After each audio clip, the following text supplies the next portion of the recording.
faktor yang mempengaruhi minat dan bakat peserta didik. Nah, berikut ini adalah faktor-faktor yang mempengaruhi minat dan bakat peserta didik menurut Prakoso 2024. Minat dan bakat peserta didik dipengaruhi oleh berbagai faktor. Yang pertama, pengaruh dari anggota keluarga. Dalam perspektif keturunan, perkembangan anak sangat dipengaruhi oleh bakat yang diturunkan dari orang tua atau leluhurnya. Setiap anak memiliki potensi bawaan yang berbeda-beda, seperti bakat dalam musik, seni, berhitung, atau keterampilan lainnya. Bakat ini tidak hanya diwariskan oleh orang tua langsung, tetapi juga dapat berasal dari nenek moyang atau garis keturunan sebelumnya. Lalu faktor yang lainnya adalah pengaruh dari kebudayaan. Adat istiadat, kebiasaan, pandangan hidup, dan pola budaya masyarakat tempat anak tumbuh merupakan elemen penting yang turut membentuk dan mempengaruhi perkembangan minat serta bakat anak. Budaya yang mendukung kreativitas atau keilmuan misalnya akan memfasilitasi berkembangnya potensi anak sejak masa kanak-kanak hingga remaja. Lalu untuk faktor yang lainnya adalah faktor dari pengaruh dari lingkungan. Lingkungan di sini terbagi ke dalam dua lingkup utama, yaitu lingkungan sekolah dan lingkungan masyarakat. Untuk lingkungan sekolah sendiri, sekolah di sini menjadi tempat strategis bagi peserta didik untuk menemukan dan mengembangkan bakatnya melalui berbagai kegiatan. Beragam organisasi dan ekstrakurikuler seperti memasak, menulis, musik, teknik, olahraga, seni rupa, bahasa Arab, dan lain-lain dapat membantu siswa mengenali dan mengasah potensinya, sekaligus memperluas wawasan dan keterampilan mereka. Lalu yang kedua adalah lingkungan masyarakat. Masyarakat menyediakan banyak ruang bagi peserta didik untuk bereksplorasi, memahami kebutuhan dan keinginannya, serta menilai bakat yang dimilikinya. Melalui keikutsertaan dalam organisasi masyarakat, komunitas, yayasan, atau kegiatan sosial lainnya, siswa bisa memperoleh pengalaman nyata yang memperkuat pengembangan bakat dan minat mereka. Nah, dengan demikian melihat dari faktor yang mempengaruhi minat dan bakat peserta didik, maka peran keluarga, budaya, sekolah, dan masyarakat sangat penting dalam membentuk serta memfasilitasi perkembangan minat dan bakat peserta didik. Oke, selanjutnya, proses pengembangan bakat dan minat siswa di institusi pendidikan. Nah, pengembangan bakat dan minat siswa di lingkungan pendidikan merupakan proses yang terencana dan berkelanjutan. Proses ini mencakup identifikasi, seleksi, pengorganisasian, hingga pelaksanaan kegiatan yang sesuai dengan potensi siswa. Pengembangan tersebut dilakukan secara terus-menerus selama proses pendidikan berlangsung, terlepas dari ada atau tidaknya prosedur formal dan evaluasi khusus yang digunakan. Materi yang selanjutnya adalah perencanaan dan pelaksanaan kegiatan ekstrakurikuler. Kegiatan ekskul merupakan jembatan penting dalam pengembangan potensi siswa di luar pembelajaran formal. Perencanaan yang matang dan implementasi yang terstruktur menjadi kunci keberhasilan program ekstrakurikuler yang benar-benar bermakna bagi peserta didik. Kita lanjut ke materinya, yaitu langkah-langkah perencanaan kegiatan ekstrakurikuler. Yang pertama, identifikasi kebutuhan dan minat. Perencanaan ekskul yang efektif berawal dari pemahaman mendalam tentang apa yang benar-benar dibutuhkan dan diminati oleh siswa. Pendekatan ini tidak hanya sekedar melakukan survei formal, tetapi juga melibatkan dialog terbuka dengan siswa untuk memahami aspirasi mereka. Identifikasi ini dapat dilakukan melalui forum diskusi kelompok terfokus, di mana siswa diberikan ruang untuk mengekspresikan minat dan bakat yang mungkin belum terakomodasi dalam kurikulum formal. Proses ini menjadi cerminan nyata dari prinsip individualitas yang diamanatkan dalam Permendiknas Nomor 22 Tahun 2006, sebuah pengakuan bahwa setiap siswa memiliki potensi unik yang perlu difasilitasi secara berbeda. Guru BK dapat berperan aktif dalam proses ini dengan melakukan asesmen bakat dan minat menggunakan instrumen psikologi yang valid. Hasil asesmen ini kemudian dapat dijadikan landasan yang kokoh untuk menentukan jenis kegiatan ekstrakurikuler yang akan ditawarkan. Selanjutnya, penyusunan program. Setelah memiliki peta kebutuhan dan minat siswa, langkah selanjutnya adalah menerjemahkannya ke dalam program struktur.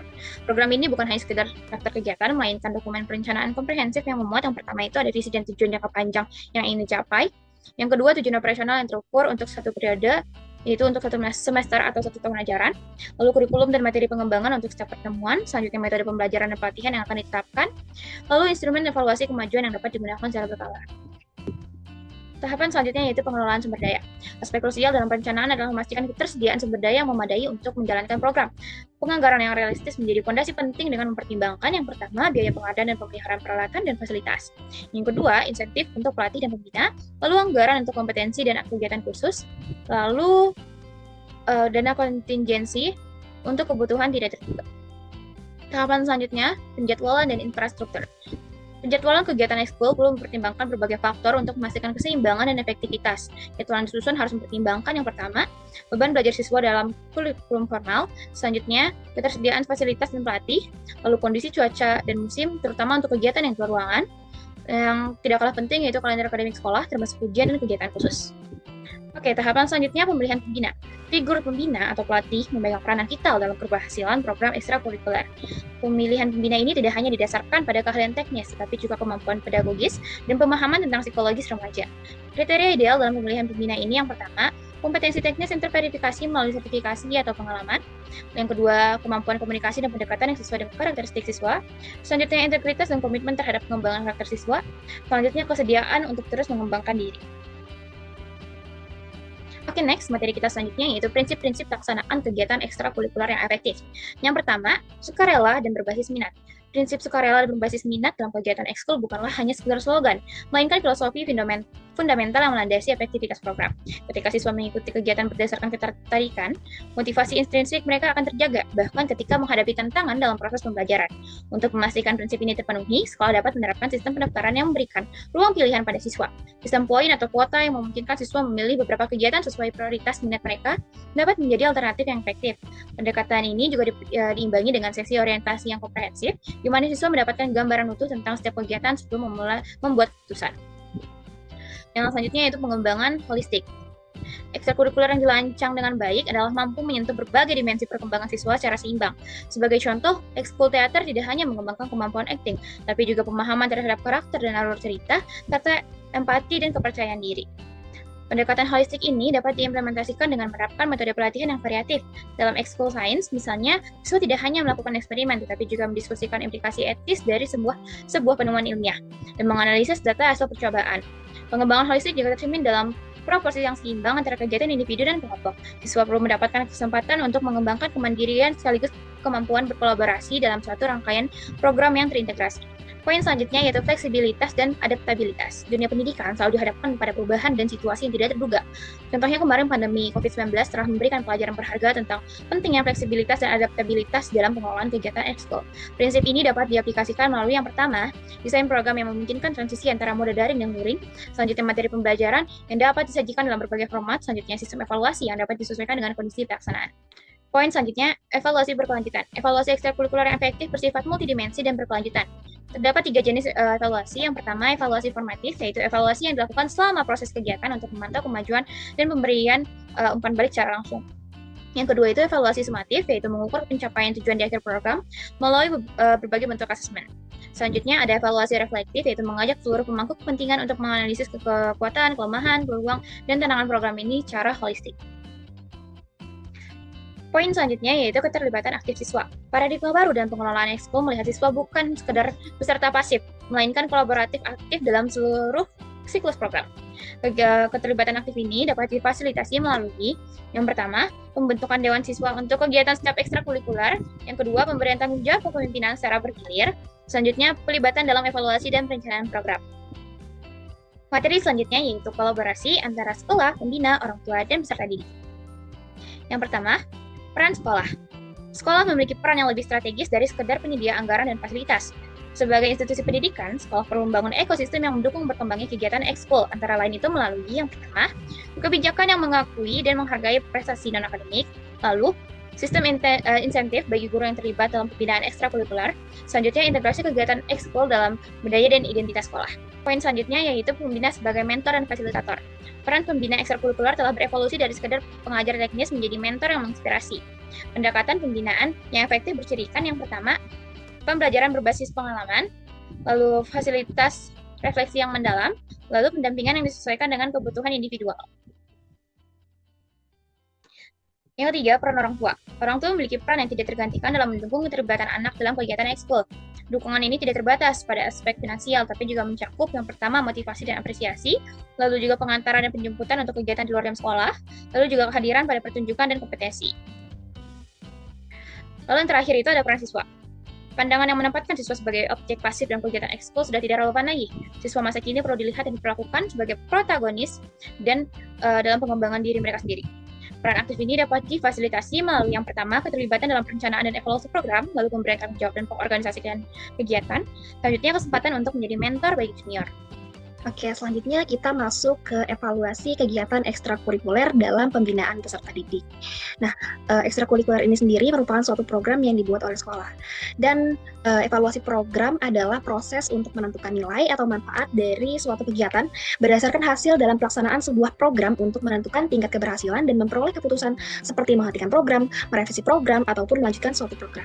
Nah, evaluasi kegiatan ekstrakurikuler ini dilakukan untuk mengukur ketercapaian tujuan pada setiap indikator yang telah ditetapkan dalam perencanaan satuan pendidikan. Satuan pendidikan hendaknya mengevaluasi setiap indikator yang sudah tercapai ataupun yang belum tercapai. Dan berdasarkan hasil evaluasi yang telah dilakukan, satuan pendidikan dapat melakukan perbaikan rencana tindak lanjut untuk siklus kegiatan berikutnya. Nah, di sini ada evaluasi program ekstrakurikuler menggunakan model BEM, yaitu dibagi menjadi 3 tahapan: evaluasi masukan atau input, evaluasi proses, dan evaluasi keluaran atau output. Yang pertama, tahapannya adalah evaluasi masukan atau input. Nah, di dalam evaluasi program ekstrakurikuler, yang menjadi fokus evaluasinya adalah program ekstrakurikuler itu sendiri, kepala sekolah, dan pembina atau pelatih ekstrakurikuler, anggota ekstrakurikuler, sarana prasarana, dan serta pembiayaan. Tahapan yang kedua yaitu tahapan evaluasi proses. Nah, di dalam evaluasi program ekstrakurikuler yang menjadi fokus evaluasinya adalah kegiatan ekstrakurikuler, pengawasan atau supervisi, dan juga perlombaan-perlombaan yang dilakukan. Yang ketiga, tahapannya adalah evaluasi keluaran atau output. Nah, di dalam evaluasi program ekstrakurikuler yang menjadi fokus evaluasinya adalah prestasi non-akademik yang dihasilkan dari kegiatan ekstrakurikuler tersebut.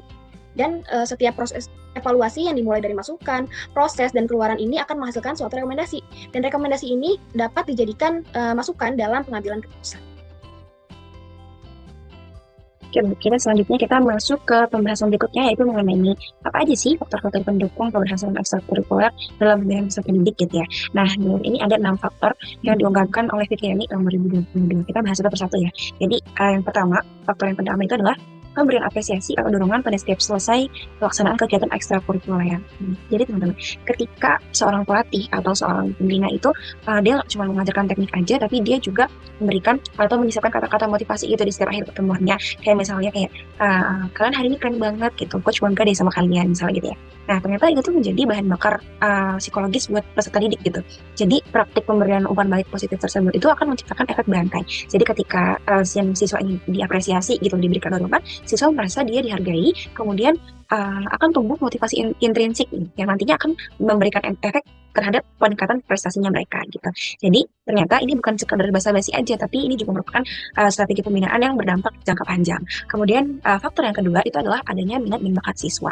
Nah, sebagus apapun program ekskul ya teman-teman, tapi kalau misalnya si muridnya ini nggak punya minat bakat, dia akan sulit berkembang gitu, karena apa ya, dia nggak sepenuh hati gitu ngejalanin si ekskulnya ini. Nah, di sini penting adanya kecocokan antara kegiatan dengan minat alaminya peserta didik gitu. Seperti halnya tanah yang subur yang siap menumbuhkan benih tertentu, nah maka bakat siswa akan berkembang pesat ketika bertemu dengan ekskul yang tepat gitu. Nah, makanya di sini program eksplorasi minat melalui trial class ataupun tes bakat juga bisa menjadi jembatan yang penting gitu. Kemudian faktor yang selanjutnya, yang ketiga adalah keinginan dan dukungan dari orang tua. Jadi teman-teman, ibaratnya kapal nih, kapal yang bergerak di lautan. Itu kan kapal bisa bergerak karena ada angin ya yang mendorong di belakangnya. Nah, orang tua atau dukungan dari orang tua itu tuh ibaratkan angin yang mendorong dari belakang kapal gitu.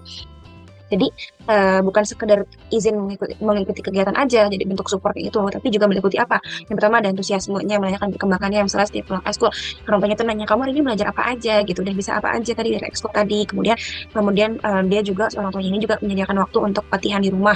Terus juga misalnya ketika anaknya hadir ikut perlombaan atau anaknya tampil gitu, orang tuanya ini hadir untuk menyaksikan. Nah, itu juga merupakan bentuk dari dukungan orang tua. Nah, pada umumnya, siswa yang dengan dukungan keluarganya itu kuat, mereka itu cenderung menunjukkan komitmen yang lebih tinggi. Nah, tapi di sini perlu digarisbawahi teman-teman. Jadi, dukungan dari orang tua, support itu tuh bukan berarti tekanan. Beda ya, dua hal itu, tekanan sama support itu beda. Jadi, orang tua di sini harusnya berperan menjadi fasilitator, bukan sebagai kayak director gitu, yang memaksa anaknya ini harus gini.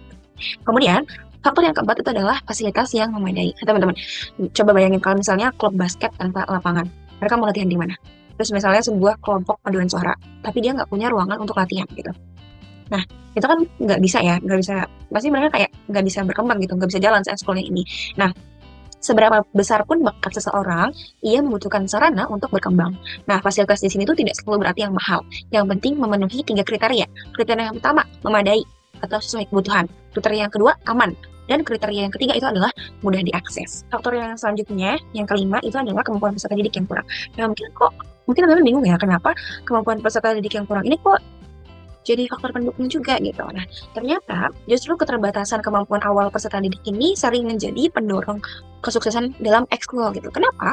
Karena ruang untuk berkembang yang besar ini akan menciptakan momentum perubahan yang nyata gitu. Kuncinya terletak pada pembinanya atau pelatihnya yang harus mampu untuk melihat potensinya. Jadi bukan sekadar kekurangannya gitu. Contohnya misalnya siswa yang awalnya kurang percaya diri nih di ekskul teater gitu. Tapi karena si pelatihnya ini melihat dia berpotensi nih di sini, jadinya em, si pelatihnya ini tetap dengan sabar melatih dia, membimbing dia, dan mempercayakan kepadanya peran-peran kecil dulu gitu. Nah, dari situ si anak bisa belajar, dan akhirnya dari yang hanya dia memperagakan peran-peran kecil aja, hingga akhirnya nantinya dia akan jadi pemeran utama gitu ya. Nah, kemudian faktor yang terakhir itu adalah adanya dorongan dari wali murid dan lingkungan sekitar sekolah. Nah, teman-teman, jadi keberhasilan ekstrakurikuler itu nggak hanya dari dalam sekolahnya aja gitu. Jadi butuh dukungan dari para stakeholdernya, dari lingkungan sekitar sekolahnya gitu ya.